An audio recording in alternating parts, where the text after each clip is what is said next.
वाकळण ते करवले जोडणारा महत्त्वाचा रस्ता जो ठाणे व रायगड या दोन जिल्ह्यांना जोडतो, गेल्या कित्येक वर्षापासून अत्यंत खराब अवस्थेत होता। रस्त्यावर मोठमोठे खड्डे पडून प्रवाशांचा व कामगार वर्गाचा रोजचा प्रवास जीवघेणा झाला होता। ठाणे जिल्हा परिषद, कल्याण पंचायत समिती आणि वाकळण ग्रामपंचायत यांच्याकडे वारंवार मागणी करूनही या रस्त्याच्या दुरुस्तीकडे कोणी लक्ष दिले नाहीये। इतकेच नव्हे तर कल्याण ग्रामीण मतदारसंघाचे नवनिर्वाचित आमदार राजेश मोरे यांना डिसेंबर महिन्यात ग्रामस्थांनी निवेदन दिले होते, मात्र आजतागायत रस्त्याचे काम झालेच नाहीये।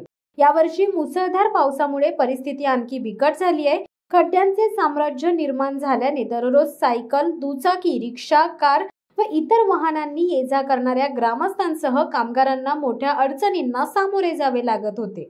गणरायाचे आगमन सुखकर व्हावे व ग्रामस्थांची गैरसोय होऊ नये यासाठी डोंबिवली ग्रामीण मंडळ भाजप युवा मोर्चाचे उपाध्यक्ष अविनाश मोरेश्वर म्हात्रे यांनी स्वतःच्या खर्चाने पुढाकार घेतला। त्यांनी जेसीबी मशीन व खडी टाकून रस्ता तयार करून दिलाय। या उपक्रमामुळे स्थानिक कामगार वर्ग, ग्रामस्थ आणि प्रवासी यांनी मोठा दिलासा मिळाल्याचे सांगितले। परिसरात अविनाश म्हात्रे यांच्या कार्याचे कौतुक होत असून त्यांना खऱ्या अर्थाने समाजसेवक म्हणून ओळख दिली जात आहे। दररोज शेकडो कामगार व ग्रामस्थांच्या हाल अपेष्टा लक्षात घेता एखाद्या जनप्रतिनिधीऐवजी एका तरुण समाजसेवकाने केलेले हे काम प्रशासनाला चपराक देणारे ठरले। ग्रामस्थांचे म्हणणे आहे की अशा तरुण कार्यकर्त्यांमुळेच खऱ्या अर्थाने गाव व कामगारांना न्याय मिळतोय। शिवसत्ता टाइम्स न्यूज ब्युरो, 14 गाव, नवी मुंबई।